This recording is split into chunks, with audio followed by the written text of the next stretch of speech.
Quintas y Carlos Seriani. Bote a Tierra. Viernes de 20 a 22 horas. En Caput.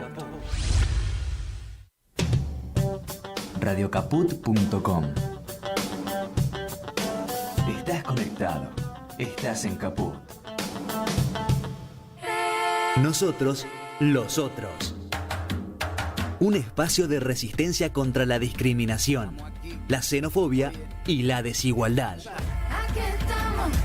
Si las palabras migran su significado, si nos exilian en nuestra propia casa, si la piel rechaza y el color separa, si los dioses discuten sus razones, si los géneros se sacralizan y los sexos no encajan, entonces simplemente seremos otros. Nosotros, los otros. Conducen Larry Levy en Radio Caput.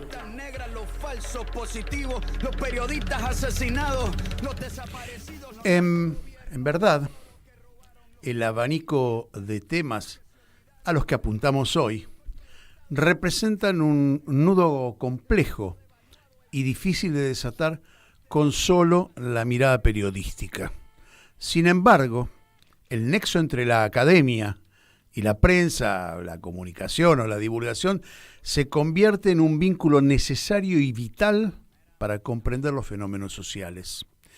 El giro de las democracias europeas hacia la derecha tiene un efecto reflejo en muchos países de nuestro continente.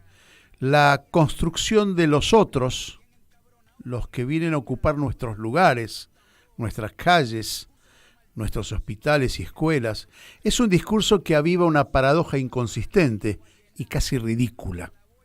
Con un pasado cercano de abuelos y padres, llegados desde puertos remotos, con solo una mochila de hábitos lejanos, con costumbres o creencias atávicas, esa lógica del otro invasor resulta un insulto a la inteligencia y a la historia inmediata. Sin embargo, ese discurso permeó hacia una buena parte de la sociedad, desencantada con una realidad pintada desde el poder hegemónico que fogonea la frustración para seguir fragmentando y dominando el escenario. La pregunta del cómo hacemos para recomponer nuestra propia imagen, nuestra geografía social, parece no tener respuesta única y tajante. Deberemos abordar nuestra propia existencia como sociedad de manera colectiva, multidisciplinaria, quizás poniendo en evidencia nuestros profundos disensos. Mejor preguntarle a nuestro invitado.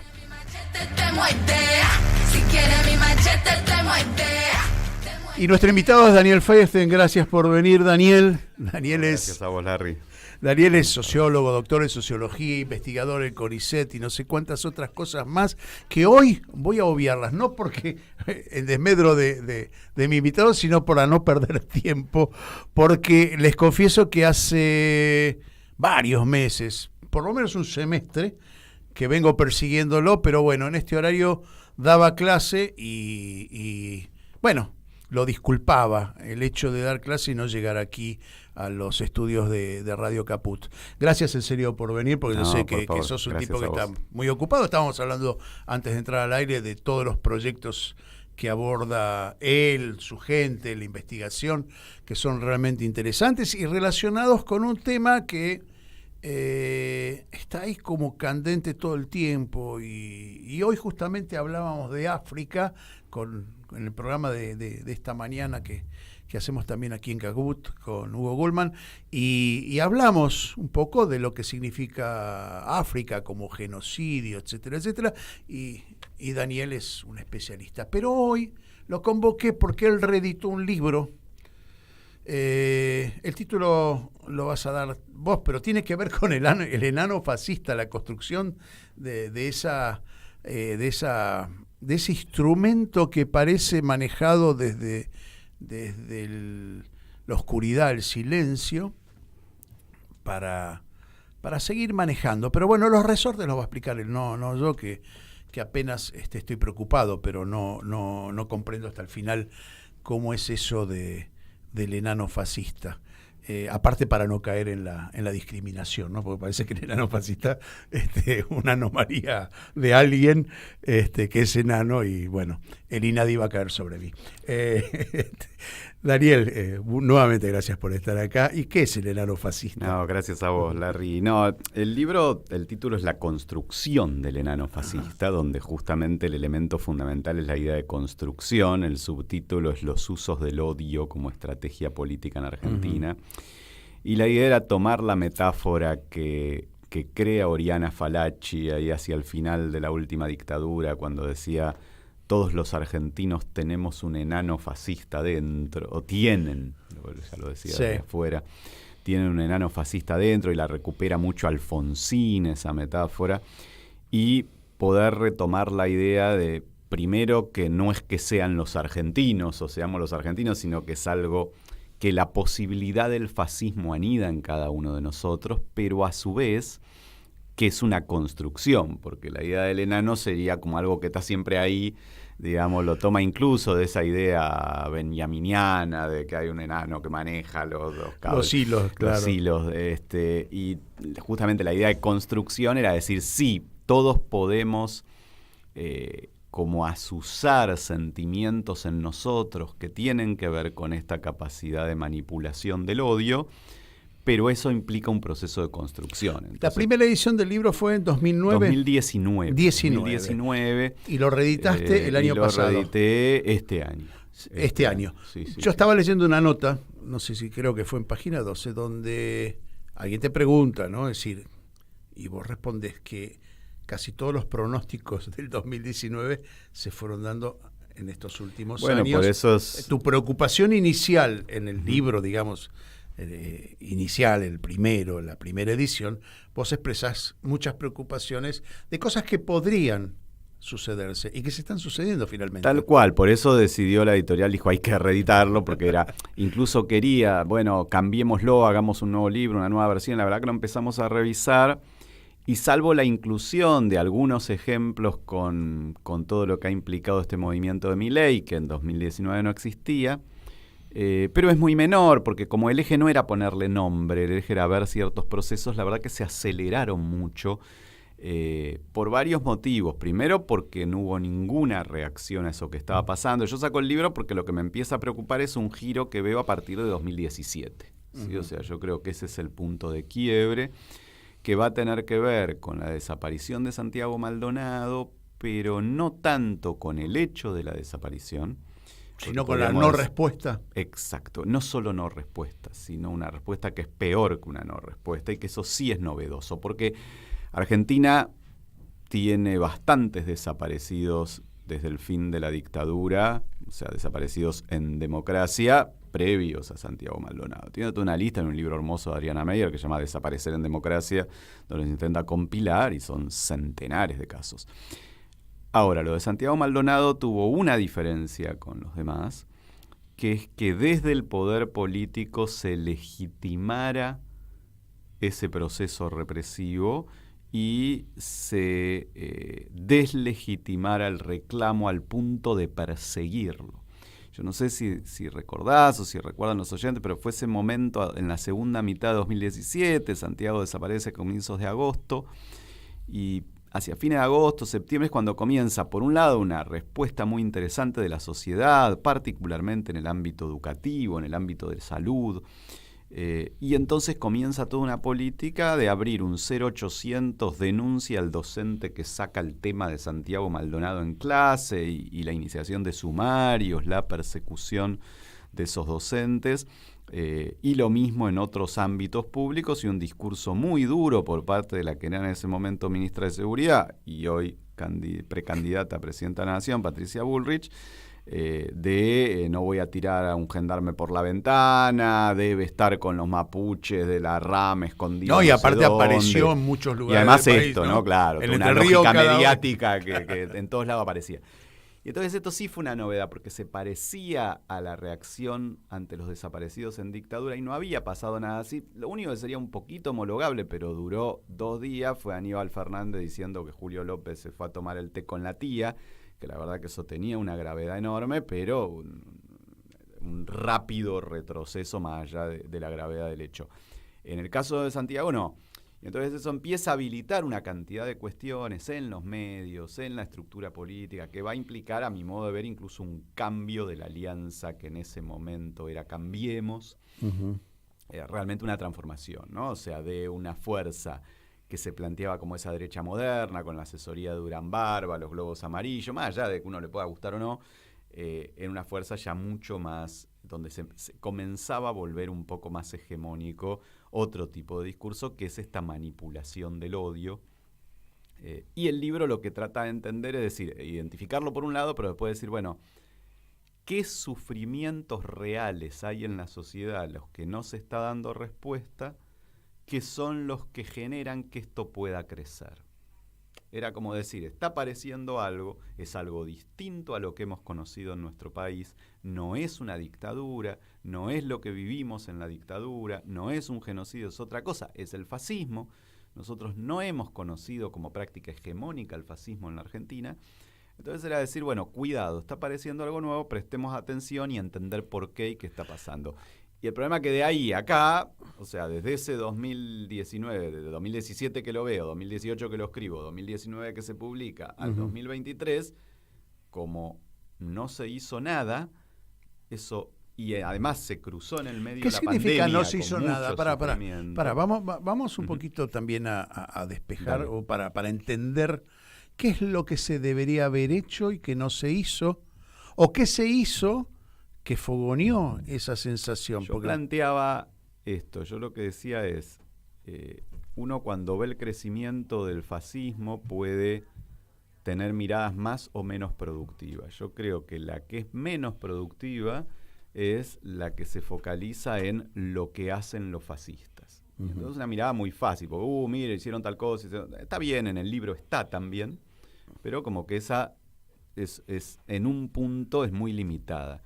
La otra, que es más difícil, es decir, ¿qué estamos o no estamos haciendo nosotros, los no fascistas, que facilita el avance del fascismo? Y yo destacaba una cantidad de cuestiones, decía, hay una serie de sufrimientos en nuestra sociedad que están creciendo, que el amplio campo del progresismo está ignorando. Digo, el amplio campo para no ponerle nombre, para decir, y además es algo mucho más internacional, no es solo argentino. Bueno, justamente a eso quería ir, porque en realidad vos hablas de la construcción del enano fascista y yo se me ocurrió pensar que tiene una íntima relación con la construcción de un otro objeto a quien odiar, a quien por ahí descargar, toda esa sensación que todavía no aclaramos cuál es, que no, a lo mejor no la sabemos tampoco, ¿no? Podemos hablar de desencanto, podemos hablar de miles de factores, algunos reales y algunos imaginarios,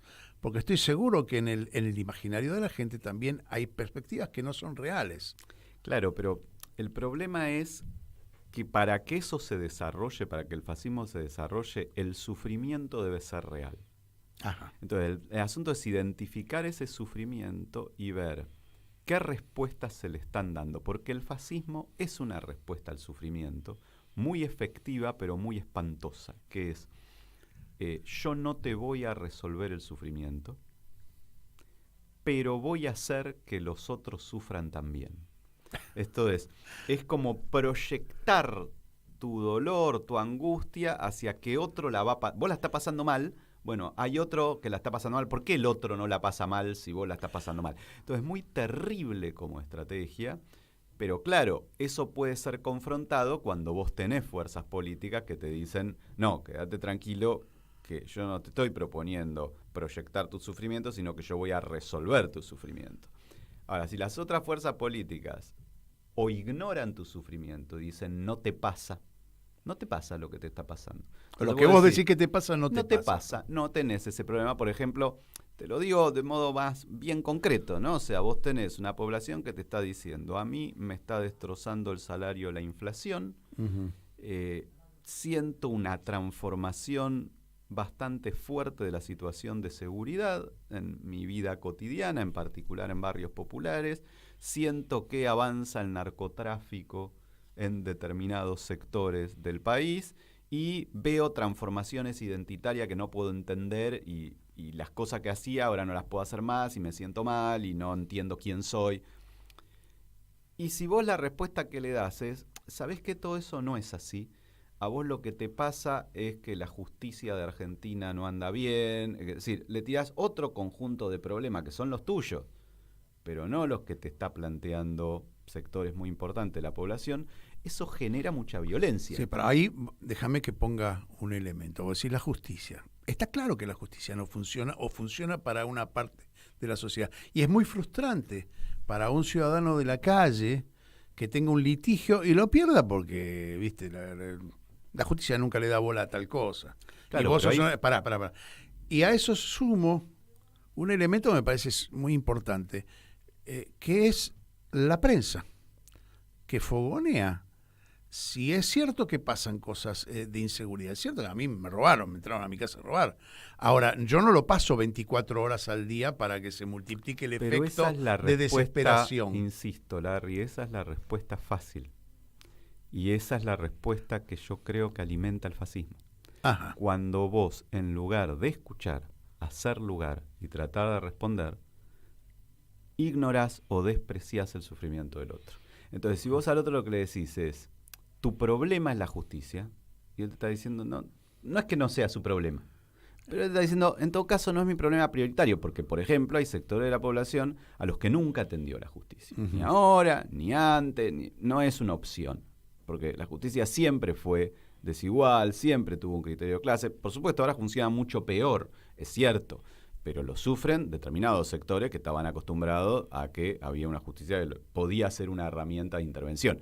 Hay otros sectores para los que no. Entonces, en vez de contestar rápido, hay que tratar de esperar, y lo mismo con la cuestión mediática. Es cierto que los medios fogonean, sí es cierto, pero sacá la cuestión de los medios. ¿Está igual o no está igual la situación? Entonces tratemos de estudiarla en serio, veamos qué está pasando, cómo se construyen esos índices, si los índices oficiales son reales o si es el INDEC de la inseguridad, digamos, el viejo INDEC de Moreno, digamos, sí. ¿Qué está pasando? Porque si vos no tomás en cuenta ese reclamo, entonces, claro, el que tiene ese sufrimiento se encuentra con uno que le dice, no, tu sufrimiento no existen, es pura cosa mediática o no te das cuenta qué es lo importante, y con otro que le dice, sí, tu sufrimiento existe y yo te voy a dar una solución, que es horrible. Por ejemplo, la solución a la inseguridad es que vamos a hacer queso gruyère a todo aquel Sí, aumentar la cantidad de efectivos policiales, claro, la cuestión punitiva, ¿no? Es exacto, decir, pero el problema es si vos lo que tenés es la cuestión punitiva por un lado y el desprecio por el otro, y es más accesible la respuesta de la cuestión punitiva, porque es alguien que está escuchando, que está tomando en cuenta y que está proponiendo una propuesta. Te diría prácticamente que es lo mismo con la cuestión de la inflación. O sea, vos tenés una fuerza política que te está proponiendo la dolarización. Bueno, el único argumento no puede ser lo mala que sería la dolarización, que efectivamente sería mala y efectivamente sería mucho peor para la población que la situación actual, pero eso solo no plantea ninguna respuesta a la situación inflacionaria. Claro, digamos. pero o sea, por está ejemplo, diciendo, el otro es peor. ¿Y vos qué vas a hacer? Bancate la inflación. Y es difícil, yo te entiendo, pero también hay razones que son puntuales. Por ejemplo, ¿quién tomó la deuda que genera la inflación? Así, yo te estoy contestando como contestaría en una discusión política, ¿sí? Pero todas esas respuestas tiran la pelota afuera, ¿entendés? Es el famoso Apero Macri, que es una forma de salir de una discusión, no es una forma de dar una respuesta. ¿Nos faltan argumentos entonces al campo, digamos, llamado nacional y popular? Que no solo que nos faltan argumentos, sino que nos falta escuchar. Creo que se ha generado un fenómeno creciente de efecto burbuja, donde cada uno se escucha solo a sí mismo. Y cancela al otro. Claro, me pasa mucho esto de la enorme dificultad en el campo propio, incluso de escuchar. Me ha pasado paradójicamente, ¿sí? Que donde más me cuesta hablar, notas radiales o televisivas, es en el espacio más cerrado de ese progresismo que no quiere ni escuchar. Entonces vos ya tenés todas las preguntas y tenés todas las respuestas, y cualquier cosa que te saque de ese lugar confortable en el que vos ya sabés todo, no lo querés ni escuchar. Entonces el problema es, no tenés ninguna capacidad de registrar lo que está pasando, y el cambio que ha habido es que esta nueva derecha sí registra, escucha, registra, responde. Y nosotros y hace uso de ese punto débil, digamos, ¿sí? Y manipula el odio. Pero manipula el odio escuchando, comprendiendo, planteando una respuesta.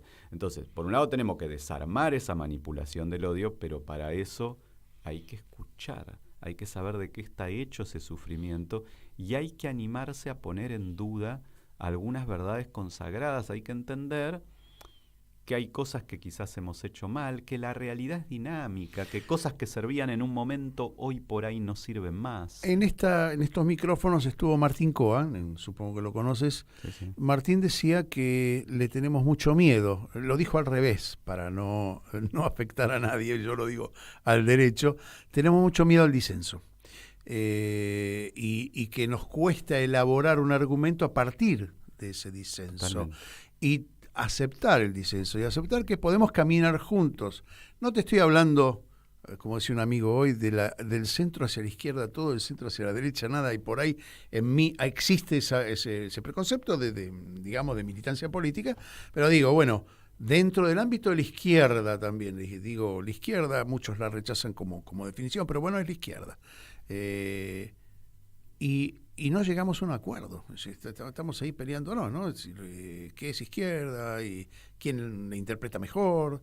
Y como vos decís, a lo mejor no estamos escuchando lo que está pasando afuera. Estamos discutiendo en el cuarto cerrado. Cada vez más chiquito, cada vez en un cuarto más chiquito, porque me parece que lo que está detrás de lo que me retomabas de Martín Coan, que yo coincido, pero creo que hay algo previo a eso, que es que hay miedo al disenso porque no hay capacidad de escucha.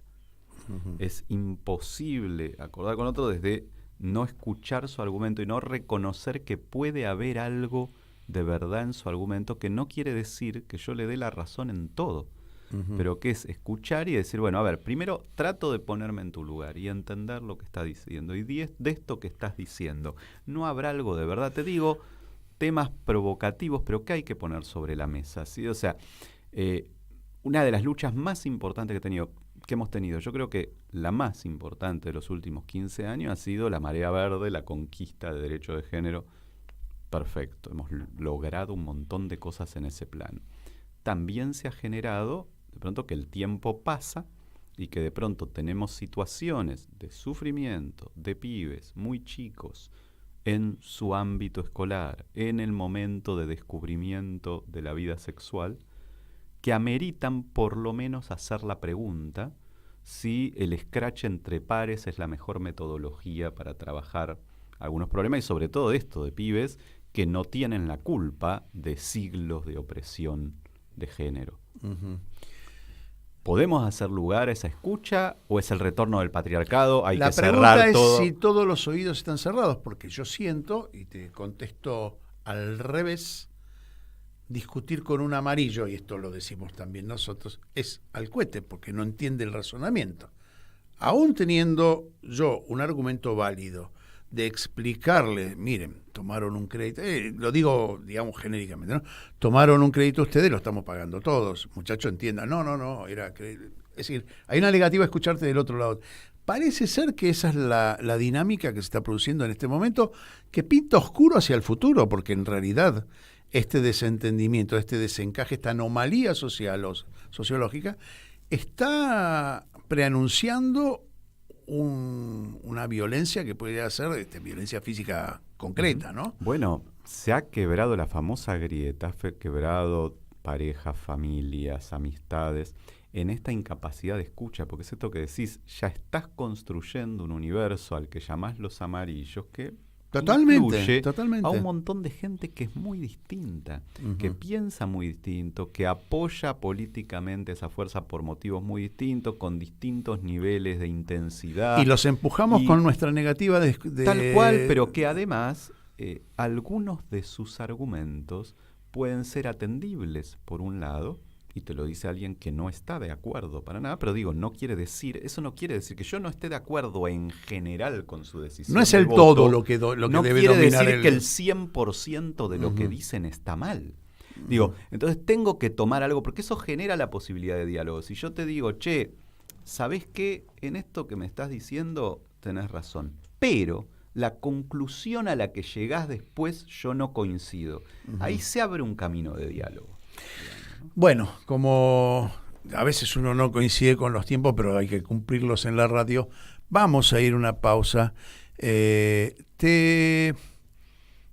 quiero invitar a que después de la pausa miremos lo que está pasando internacionalmente. Cuando decía la construcción del otro antes, estaba pensando en los procesos migratorios de la gente desfavorecida por acción de esos países ricos que hoy no quieren recibir a los muchachos con turbante, que ya los estereotiparon al máximo. Bueno, en fin, todas esas anomalías sociales que están ocurriendo y que preanuncian, tanto como acá, allá también, bastantes problemas. Vamos a una pausa nosotros los otros. Estamos con Daniel Feinstein, sociólogo, doctor en sociología, investigador del CONICET y un especialista en genocidios. Hoy no vamos a hablar de genocidio, o quizás lo toquemos de soslayo. Vamos a una pausa. Enseguida volvemos con Estamos aquí. Nosotros los Estamos otros aquí. en Radio Caput. Estamos aquí. Mandanos un WhatsApp. Mandanos Sarasa y Noticias. 11 65 16 44 46. Noticias. Política. Matías Lamens indicó que no encuentra diferencias entre Martín Lustó y Jorge Macri. El ministro de Turismo y Deportes y precandidato a legislador porteño de Unión por la Patria afirmó que durante los últimos 8 años que cogobernaron, la coalición de Lustó votó prácticamente todas las leyes junto con el macrismo. Por otro lado, en relación a la elección del próximo domingo, Lamens destacó que lo que se discute es si la solución a los problemas es con ajuste y represión o con expansión económica, como plantea Sergio Massa. Economía.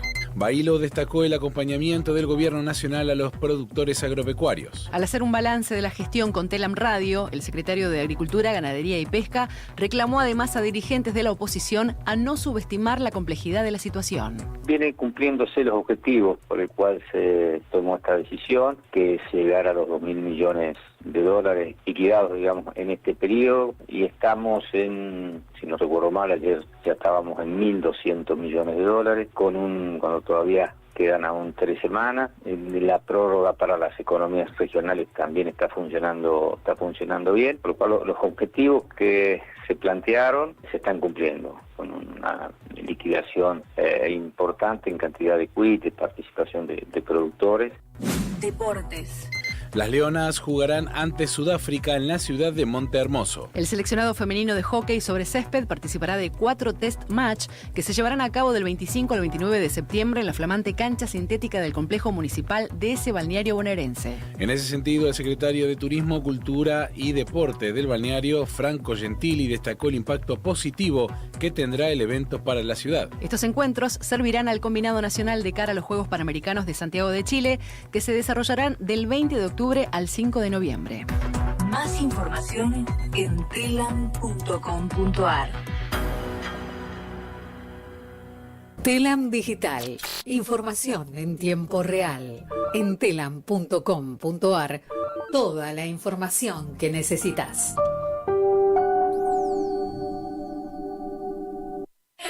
Seguimos en Radio Caput con Nosotros los Otros. Estamos aquí. Oye. Bueno, volvimos después de la pausa a Nosotros los Otros con Daniel Feinstein, sociólogo, doctor en sociología, investigador del CONICET, y bueno, estábamos charlando un poco. Después te voy a plantear lo que te dije ahora en el entretiempo, pero vuelvo sobre la pregunta si lo que está pasando en Europa es un reflejo, coletazo de lo que pasa acá, pertenece a la misma anomalía social, como yo le digo, no sé si está bien definido, pero sí hay una construcción de un otro, hay una derecha creciente, Vox en España, Meloni en Italia, que rechazan, por ejemplo, a la inmigración de aquellos países que ellos destruyeron, porque en realidad hay un juego maldito te saqué todo, pero tampoco vengas a molestarme. ¿Lo ves por ese lado? Sí, lo que pasa es que me parece que hay elementos comunes, que es justamente este carácter fascista, es un elemento común, es un proceso que se está dando en todo el mundo, pero que no es equivalente en el centro que en la periferia. O sea, asume formas distintas en los países centrales o en los países periféricos. Pero tiene elementos en común, que es esta capacidad de manipulación del odio, que es esto, no resolver la situación de sufrimiento y hacer responsable a alguien que todavía está sufriendo más, que ese vendría a ser el responsable de tu sufrimiento. Pero lo que complica todo también es que hay una mirada progresista que esencializa las identidades y que entonces, en función de sufrimientos pasados, busca reparaciones presentes. A ver, y eso puede tener un problema. Porque acá utilizaste un término que a mí me resulta un poco conflictivo,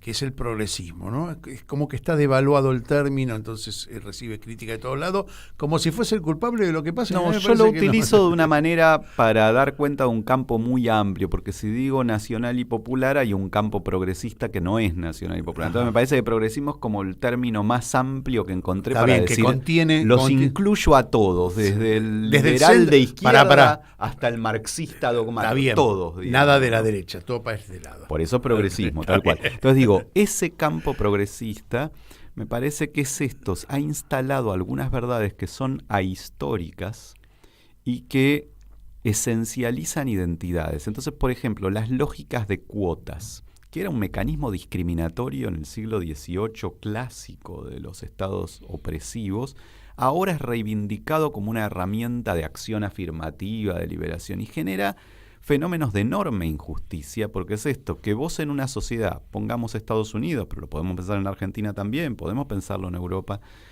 que vos en una sociedad, en algún momento de la historia de esa sociedad haya habido la opresión de un sector social, no quiere decir, o de un sector étnico, de un sector cultural, no quiere decir ni que todos los miembros de ese sector sigan oprimidos, ni que todos los miembros de una etnia opresora sean opresores.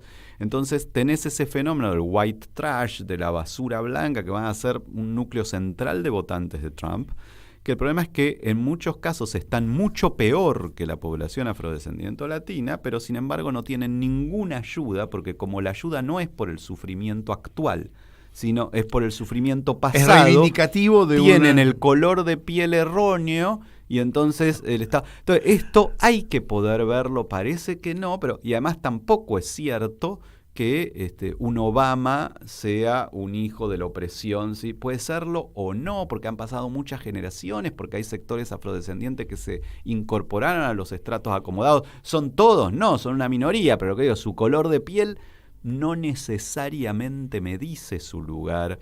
Entonces, cuando el apoyo estatal no es por el sufrimiento presente, sino por la reparación presente de un sufrimiento que ni siquiera fue tuyo, porque por ahí fue 5 generaciones atrás, si es que fue, o al contrario, te la cobro porque los que tenían tu color de tez hace 5 generaciones eran opresores, bueno, esto genera la rebelión de esos sectores, y entonces facilita su adhesión al fascismo, o que estén atravesados por el déjame odio. Que te diga algo, pero ahí hay una construcción histórica que no podemos desconocer, es decir, que no podemos tampoco obviar, porque uno es lo que fue siendo en el pasado y desencadena lo que soy hoy. ¿Cuál es el grado entonces de conexión entre lo presente y aquello que reivindico del pasado? Porque si me olvido del pasado puedo volverlo a repetir. No, pero una cosa es olvidarse y otra cosa es, por eso digo, esencializar identidades en ese momento histórico. Pensemos con el nazismo mismo, con cualquier proceso del nazismo. Vamos a cumplir 90 años, estamos cumpliendo de ascenso del nazismo al poder. Entonces la pregunta uno diría, bueno, ¿cuántas generaciones la reparación de lo ocurrido en el nazismo a la población judía puede reemplazar el sufrimiento de poblaciones hoy, cuando ya estás hablando de los nietos que no se puede señalar como nazis a los actuales alemanes, por ejemplo, digamos, ¿no? Entonces este es el tema de esencializar identidades a partir de esa victimización, que es muy cómodo en un sentido porque nos ordena el mundo, estos son los buenos, estos son los malos, pero claro, no vemos que en esos que son los descendientes de los malos, que no tienen nada que ver con lo que hicieron malos, salvo ser sus nietos, sus bisnietos, sus tataranietos. Pero digamos. a mí me hace ruido, por ejemplo, que hoy en Alemania resurja la derecha y que a lo mejor reivindicando aquello Por eso que, es ¿sí? que lo estamos explicando de esta manera, porque si vos el concepto de patria se lo regalás al neonazismo, porque los alemanes son una porquería. Ahí cambiamos la esencia del debate. ¿sí? Entonces claro. Resulta que si yo soy alemán y quiero estar orgulloso de ser alemán, una de dos, o no puedo y tengo que entender que soy una basura, o tengo que hacerme neonazi. Y cada vez que pase más tiempo es más probable que prefiera hacerme neonazi que seguir diciendo que soy una basura por algo que no hice yo, no hizo mi padre, quizás no hizo mi abuelo, porque además esto tampoco es cierto que todos los alemanes fueron nazis. Tampoco es cierto que no existió un movimiento de resistencia en Alemania. Entonces digo, en todo proceso histórico ocurre esta esencialización, que es una simplificación de la realidad, que no ve que su contracara es regalarle al fascismo grandes masas de población que están afuera de por sí, porque ya es esto: hombre opresor, blanco opresor, occidental opresor, o sea, todo eso entonces se lo regalo al fascismo, porque de por sí ya por portar un género, por portar un color de tez, por portar un origen cultural, ya esa persona tiene que aceptar, empezar a reparar, olvidarse de cualquier asistencia, y puede ser gente que está sufriendo mucho, por eso decía el white trash, y hay montones de ejemplos de esto. Por esto decía, quizás pibes jóvenes muy conflictuados por lo que está pasando con la masculinidad en el contexto actual, que claro, para nuestra generación no parece un problema real, pero para la generación de los pibes que tienen 14, 15, 16, 17, hoy 20, que son el núcleo de votantes de la nueva derecha, no solo en Argentina, en gran parte del mundo, tenemos que ser capaces de escuchar, bueno, algo está pasando, ¿es que todos se volvieron estúpidos o es que quizás no los estamos escuchando y el fascismo sí los está escuchando? Cuando hablas, utilizaste un término en el, creo que fue en la entrevista que te hicieron en Página o en alguna otra entrevista, eurocéntrico. ¿Qué es ser eurocéntrico? ¿Es la mirada de Europa hacia la periferia? ¿Y la opinión que ellos construyen de la periferia? Es más bien la mirada de la periferia hacia Europa. El eurocéntrico es aquel que cree, pero Argentina tiene mucho de esto, ¿no? Que cree que puede mirarse en el espejo europeo, que vendríamos a ser la París de América, digamos, y que niega sus componentes latinoamericanos. Pero podríamos decir que hay una contracara en eso también, que es esta esencialización que decíamos que era, que llevaría al extremo opuesto, que hoy me parece, digo, tuvimos un siglo y medio de eurocentrismo dominante en la Argentina. Eso sigue existiendo en algunos sectores, en algunos casos se transformó en Estados Unidos centrismo, Miami como la cuna del confort y del deber ser, pero es cierto, ese norte. Pero es cierto que también ha aparecido y es problemático la contracara de eso, que es negar, así como se negó durante años nuestros elementos indígenas, afros, incluso árabes o judíos.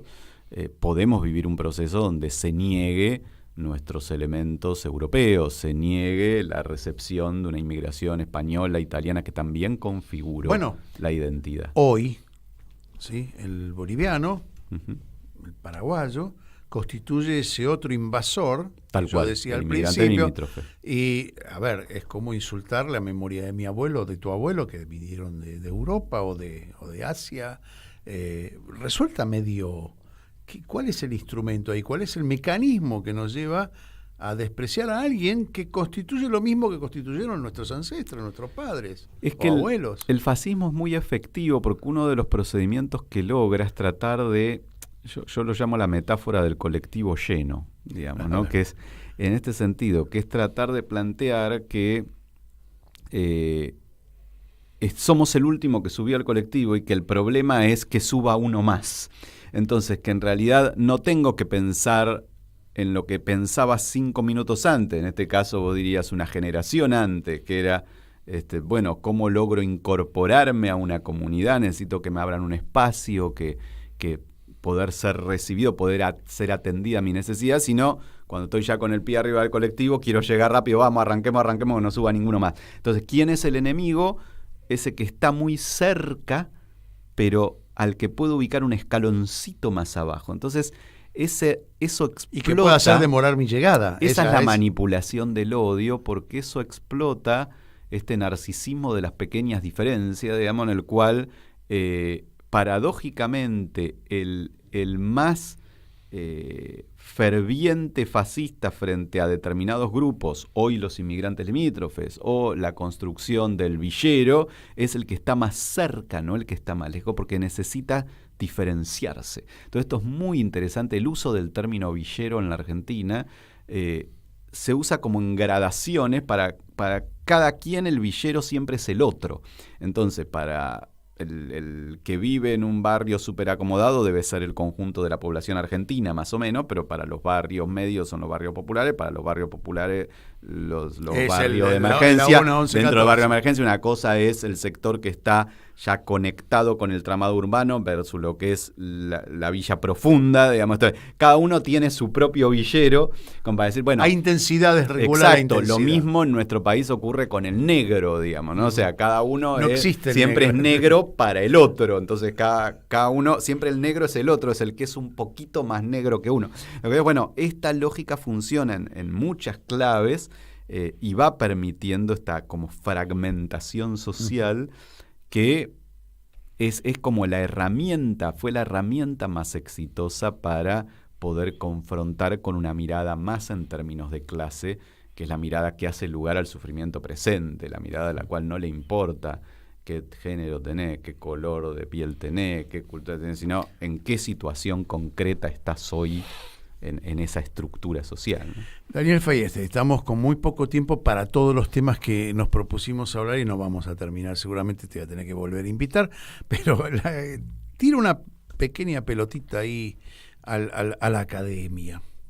Hay un pensador que yo siempre lo nombro aquí y te lo nombré hace un ratito en el entretiempo, Enzo Traverso, tipo me parece interesante, con mirada europea, ¿sí? Es decir, los valores que maneja él tienen que ver con lo que yo llamaba eurocéntrico, ahora voy a tener que cambiar el término porque me lo diste vuelta.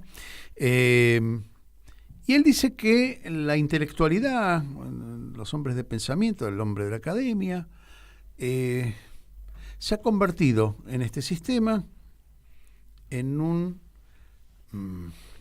panelista de televisión.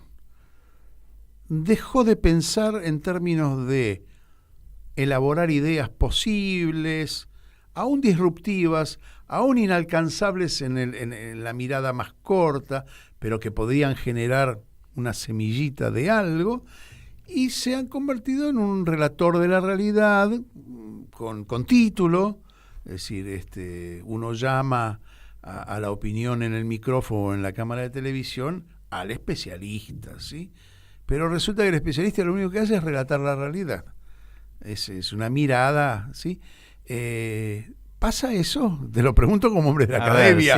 Ver, sí. Yo lo quiero mucho a Enzo, lo conozco hace muchísimos años, soy el que lo trajo, no sé si por primera vez o una de las primeras veces en la Argentina en 2003, una conferencia internacional que organicé sobre genocidio. Justamente nos conocemos por eso hace muchísimo y estamos muy en desacuerdo en general en casi todo, nos encanta discutir, cada vez más en desacuerdo. Entonces yo diría esto, no es que esté en desacuerdo con esto que decís, diría dos cosas. Primero, que esa mirada está solamente mirando la forma, no el fondo. Entonces yo diría, hay muchos problemas de la academia en la forma. Ese es uno, yo coincido que es un problema, pero diría, hay un problema que me parece tan o más grave que ese, que es el contrario, que es una academia que cree que solo puede describir los hechos en sí mismos. Esto es, que ha renunciado al uso de conceptos y que entonces te dice, no, usted no me puede hablar de fascismo porque esto es distinto al fascismo italiano. Chocolate por la noticia, pero entonces yo no puedo decir mesa, porque tenemos esta mesa y tengo otra mesa que es ¿Qué más de nueva? plástico y que es el triple de grande, que tiene distinto número de patas. Y entonces, esto para mí es un problema todavía mucho más grave que el otro. Ambos de alguna manera son de forma, el segundo que acabo de decir un poco más profundo, pero yo diría que hay un problema de fondo, que el que me lo vio mucho mejor previamente a Enzo es Perry Anderson, que va a plantear que el problema, él va a decir ya no solo de la academia, sino de la intelectualidad en general, es que al volverse izquierda cultural, dice él, y lo pone muy en la escuela de Frankfurt, o sea, lo pone bastante atrás, en la segunda posguerra, perdió el lazo con los sectores populares.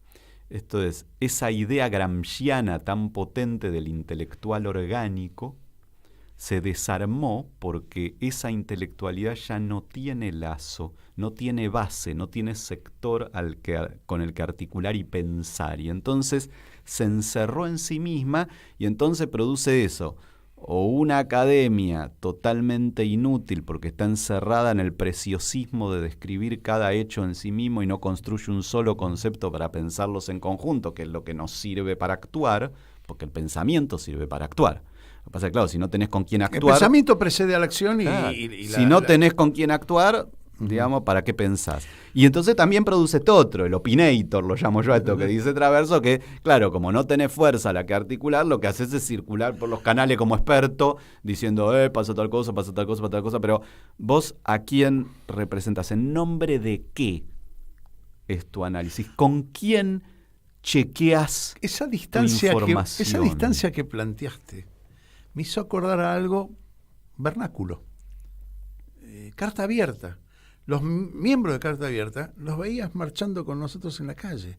Es decir, ¿es eso lo que vos planteás? Es decir, ese es el lazo perdido, pero que de alguna manera quiso rescatar Carta Abierta y los miembros Quizás de Carta Abierta. hubo una intención, yo no lo terminé de haber rescatado porque Carta Abierta se definía a sí mismo, o sea, no aceptaba esto de esa articulación entre pensar y hacer. Por eso hay una categoría horrible de la academia actual que vino de la antropología, pero se usa mucho en la sociología ahora, que es la categoría de categoría nativa, concepto nativo. ¿Qué quiere decir esto? Sería como decir lo siguiente, o sea, está la gente que actúa y se explica cómo actúa, pero como no sabe pensar, se lo explica con esas categorías de ello que son nativas. Y después estamos los que sabemos pensar y tenemos categorías en serio. Esto es como si el cerebro de los que actúan pero no son intelectuales o académicos fuera el cerebro de un monito y después estamos nosotros que tenemos cerebro elaborado y desarrollamos las categorías en serio. Es no entender que eso es un ida y vuelta permanente. Yo te diría, si vos me decís, ¿de dónde aprendí Mayo de ese diálogo e interacción en el caso de mis temas de trabajo con el conjunto del movimiento de derechos humanos con toda su variedad y complejidad? Ahora, ¿eso quiere decir que la academia es lo mismo que el movimiento de derechos humanos? No, porque la academia tiene una posibilidad a través de cierta metodología de poder, y sobre todo tiene más tiempo para poder revisar críticamente, pero con el movimiento, no con el movimiento de derechos humanos como objeto de estudio, digamos, sino dialogando con ellos y entendiendo como intercambio, como sinergia entre claro, ambos. Que la propia experiencia también enseña muchísimo y son formas distintas de enseñanza, pero que se articulan, se compenetran, se consolidan, y esa era la idea de ese intelectual orgánico gramsciano o del propio marxismo, si querés, en la forma de pensar la conexión del pensar y el hacer. Eso Perry Anderson dice está quebrado. Y entonces, al haberse quebrado, dejó, por un lado, huérfano de capacidad de mucha mayor interrogación crítica al movimiento popular, casi todo lo intenta, digamos, y dejó boyando en el vacío a una academia como que se muerde la cola. Acelerando con el embrague, ¿no?, puesto. Sí. Así lo llamo yo cuando están girando. Ahora, me quedan muy pocos minutos. Yo quiero una opinión tuya sobre la articulación entre poder económico y aparato de comunicacional. No voy a hablar de periodismo, de aparato comunicacional, porque no son lo mismo. Y cómo se articulan entre sí y quién fogonea qué en esos dos bloques que a lo mejor son una sola cosa, ¿sí? Unos A ver, son empleados del otro, ¿no? Sí, hay una articulación muy fuerte, hay un nivel de concentración feroz que no empezó hoy, digo, siempre existió, cada vez se hace peor. Así como cada vez se hace peor la desigualdad, cada vez se hace peor la concentración mediática, cada vez las voces son menos. Pero yo siempre llamo una alerta en ese sentido de no usarlo como caballito de batalla para dejar de pensar, en el sentido de vos podés tener todos los medios de comunicación concentrados en muy poquitas manos y diciendo todos lo mismo, y sin embargo, si vos tenés un movimiento político con capacidad de construcción de sentido, podés lograr una victoria política aún en esa situación. Lo dijo Perón eso, ¿sí? Es decir, y lo hemos visto sí. en numerosos casos, incluso en un sentido y en otro en la historia argentina reciente. Esto es, el conflicto, el famoso conflicto del kirchnerismo con Clarín, que además Clarín era el gran aliado del kirchnerismo, y uno después se olvida y después entra en conflicto en el 2008. Bien, desde el 2008 no es cierto que han sido todas victorias del conglomerado hegemónico de Clarín. Ha habido idas y vueltas con las tapas de Clarín siempre igual.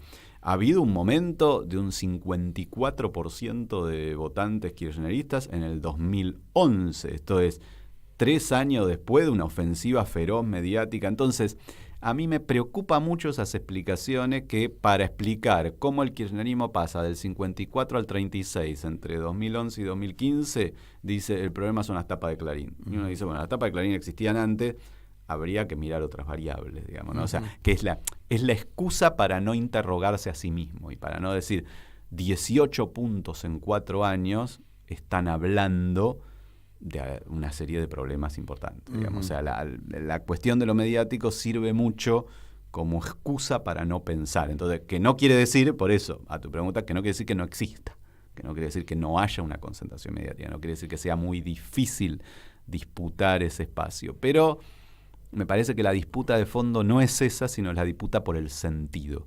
Porque cuando algo no interpela, aunque te lo pasen todo el día por la radio, por la tele, por las redes, no va a calar. Y cuando algo cala es porque algo de eso conecta. Entonces lo que hay que entender es qué conecta y cómo desarmarlo. Más que estar pensando tanto a ver cómo uno... Porque además es una batalla perdida. O sea, ¿qué se va a hacer ante la concentración mediática? ¿Que se van a comprar medios y revertirlo? O sea, en una batalla en algún punto se puede seguir dando. La ley de medios fue un intento interesante, pero no se puede quedar solo ahí. Yo sé que sos sociólogo y no pronosticador del futuro, pero necesito preguntarte, digamos, como para evacuar un poco la ansiedad de los que estamos, digamos, conviviendo todos los días con angustias, ¿cómo ves el futuro inmediato? Lo veo muy preocupante, pero tremendamente incierto, lo cual, al ser preocupante, en cierto, termina siendo una buena noticia. En este sentido, me parece que es un mapa absolutamente volátil, por un montón de motivos que, bueno, no nos da el tiempo a explicar. Y además creo que lo que le da más incertidumbre, y como sociólogo lo digo, es que creo que por las transformaciones sociales que hemos vivido la última década, la herramienta encuesta electoral está muerta.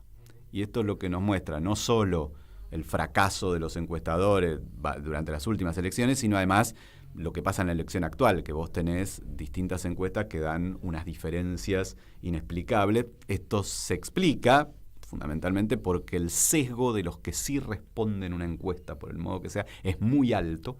Esto es, no es que está repartido equitativamente el que te responde una encuesta que el que no, la gran mayoría no te responde. Eso significa que la herramienta está muerta. Como la herramienta está muerta, la incertidumbre es mayor. Esto es, yo no me animo de ninguna manera a decir, no solo porque no tengo la bola de cristal, sino que justamente no me animo a decir nada de que puede pasar, salvo esta cuestión básica de decir, hay una emocionalidad y una percepción fascista que está creciendo.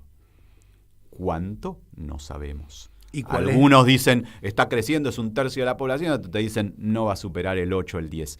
Pueden ser las dos cosas o algo en el medio de eso, pero ojo, hay que entender que estamos hablando de dos alternativas hoy, porque eso está expresado por Milei, pero está expresado por Bullrich también. Con lo cual está diciendo, es una porción importante del electorado. Después, ¿Qué va a pasar con el voto peronista histórico? También es una gran incertidumbre mirando 2021, que es lo más cercano. 4,5 millones de personas que no fueron a votar. ¿Qué van a hacer en 2023? No hay mucho registro, no se puede saber y es un interrogante fundamental. Entonces digo, aparecen como cosas muy abiertas. Lo que sí está claro, por eso digo preocupante, es que es un corrimiento claramente hacia la derecha de todo el mapa electoral y una dificultad para reconstruir una narrativa popular. Creo que ahí radica un problema muy de fondo y que creo que hay que pensar en un mediano hablaste largo plazo, ¿no? Hablaste de un problema de oído, ¿no? Es decir, exacto. De escucha. Hasta que no se Digo escuche de oído esa porque, narrativa. sí, no porque se me ocurrió algo. algunas gotas para abrir Para sacar abrir la cera, para sacar la cera de los oídos. Idea, la cera intelectual, ¿no? Hay cierta inmovilidad intelectual, cierto parate intelectual. Bueno, Daniel Feinstein, yo la pasé bárbaro, creo que aprendimos mucho y ese es el objetivo de este programa. Yo siempre termino diciendo que si no aprendimos algo, el programa no sirve. Evidentemente vas a ser citado nuevamente dentro de acá unos meses, porque, bueno, a mí me abrió mucho los ojos, me da vuelta... Lograste darme vuelta a algunos preconceptos que uno trae en el debate con los amigos, con la casa, con todos, y fundamentalmente me llevo esto de la escucha, la cancelación de la opinión del otro, que no es nuevo, no lo traes vos solo, lo trajeron también, bueno, en este caso te nombré a Martín Cohen y varios, que me parece que es una alerta que hay que tener en cuenta. Necesitamos poder escucharnos y poder plantearnos cosas diferentes. Señores, gracias a Nico Castro ahí en los controles, al chino. Gracias por esos botones que siempre pones en marcha mágicamente. Nosotros nos encontramos la semana que viene aquí a las 17 horas en Nosotros los Otros. Hasta la próxima. Si tienes mi machete te muerte. Aquí estamos, siempre estamos. No nos fuimos, no nos vamos. Aquí estamos pa' que te recuerde. Si quieres mi machete te muerte. Hasta aquí, Nosotros los Otros de hoy. Los esperamos el próximo martes a las 17 horas. Aquí, en Radio Caput. Las guerrillas, los hijos del conflicto, las pandillas, las listas negras, los falsos positivos, los periodistas asesinados, los desaparecidos, los narcogobiernos. En Caput, Rafael Correa, pasan cosas. El gran desafío para la liberación de nuestra América es tener una prensa democrática. Y en toda América Latina la prensa pertenece a la burguesía. Detrás de los medios de comunicación está el gran capital. Rafael Correa. Estos te hablan en nombre de la libertad, de una doble moral impresionante. Radio